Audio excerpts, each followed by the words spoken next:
couple of speakers want to address the Oslo Boat Ramp, and I know we are soon to proceed with an administrative hearing, so could you just provide us a very brief update of the status and your recommendations to the board, please? Thank you very much to the chair and to the audience. First up, I just want to, as the chair mentioned, the next two speakers, as noted on the agenda, intend to speak on the Oslo Boat Ramp. I just want to remind the Commission that the county is currently involved in litigation concerning the Oslo Boat Ramp issue.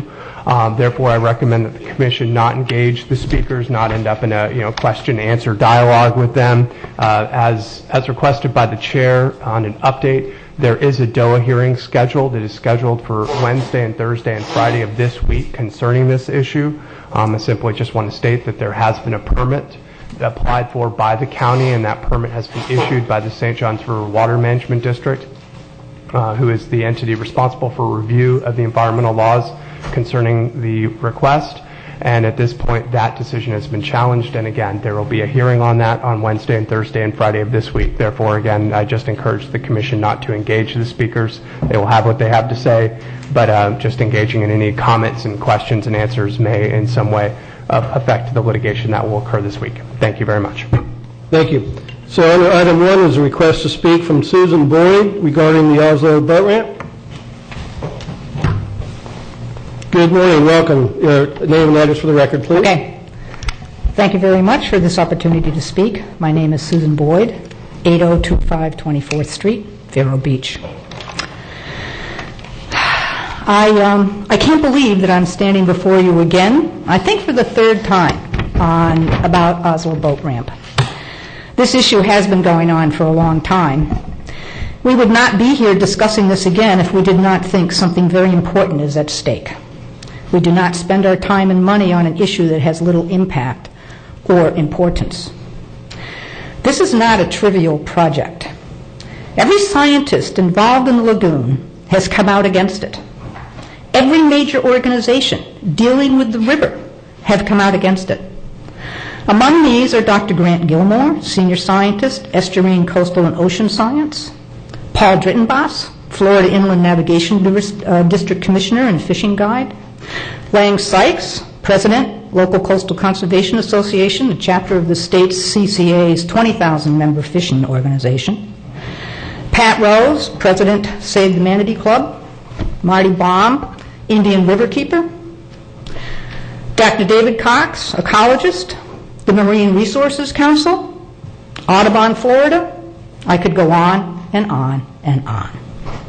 It does not stand to reason that these people and groups are misguided and do not understand the project and its implications for the health of the lagoon. I mean, commissioners,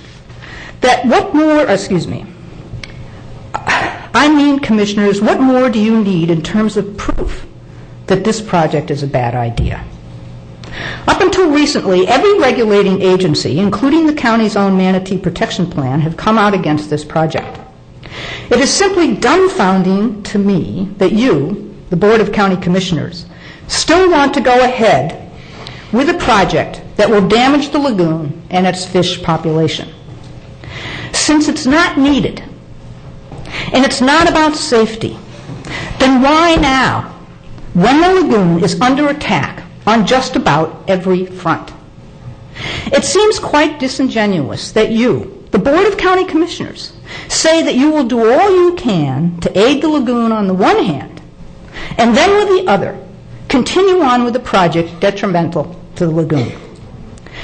Commissioner O'Brien insists that it's not a big deal, it's just a renovation. If that's so, when money is tight and the lagoon is in trouble, why do it? If it changes nothing, why do it? If it's not a big deal, then why does it require mitigation? To the audience here and at home, it should be understood that this project is entirely up to the Board of County Commissioners. It can, with 3 votes, do away with it.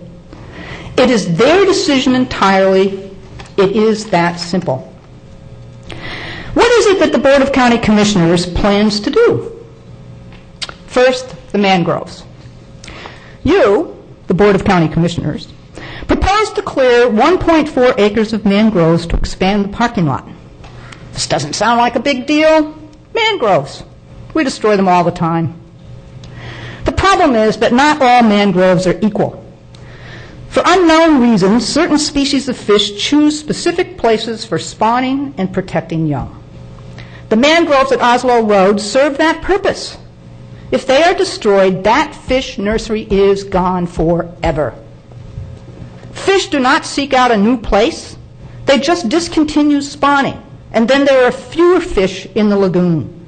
They do not recover from this destruction. Planting mangroves elsewhere as mitigation does not help. It is similar to what happened to the salmon who cannot get back to their spawning places. They essentially disappear. I should be able to stop here, as this should be a good enough reason to stop the project. I mean, seriously, destroy a fish nursery that cannot be replicated somewhere else? Why are we still discussing this? Second, the Board of County Commissioners plans on dredging or removing muck from what is claimed to be an old channel for 212 feet. The fact that the channel may or may not have been dredged before is in dispute, and it really doesn't mean anything anyway. Even if it were dredged 50 years ago, it doesn't mean that we have to or should do it again. Furthermore, very recent videos of the proposed channel area show definitively that there are seagrasses growing there and would be destroyed. This is serious, as so much of our seagrasses have disappeared, and they are needed as food and habitat for fish. In addition, common sense as well as experience demonstrates that when a channel is dug, it begins to fill up from the matter surrounding it. Dredging muck will only cause muck to replace it. It can happen rather quickly. Think hurricane. The county will be removing muck forever. Third, the county, meaning the Board of County Commissioners, plans on paving the dirt road that has been there for 50 or more years. In spite of that dirt road, that area has consistently been used as a nursery and produces some of the finest seagrasses. So its detrimental aspects are in question from that fact alone. Many scientific articles and Florida's 7th grade geography books make it clear that pervious roads, dirt, sand, rock, are environmentally superior to paved roads. Basically, impervious surfaces collect particulate matter from the atmosphere, nitrogen oxides from car exhaust, rubber particles from tires, debris from brake systems, phosphates from residential and agricultural fertilizers, and dozens of other pollutants.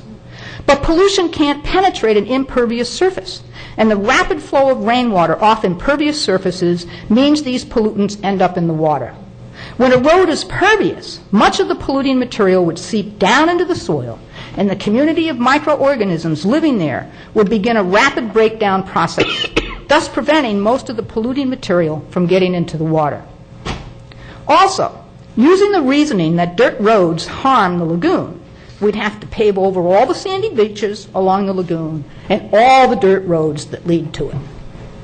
Fourth, the county, meaning the Board of County Commissioners, plans on signing a mitigation agreement to revegetate and maintain in perpetuity 20 acres of lost tree islands in exchange for damaging the mangroves at Oslo.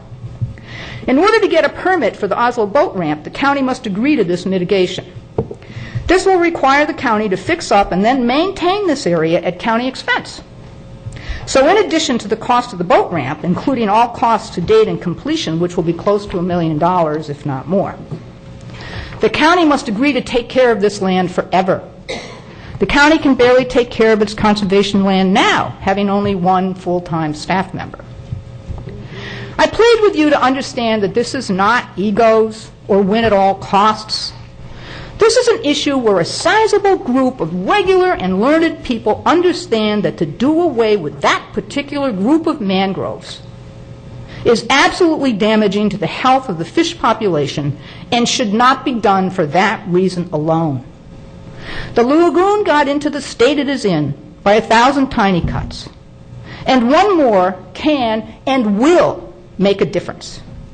At some point, we need to stop and think about what we're doing and why.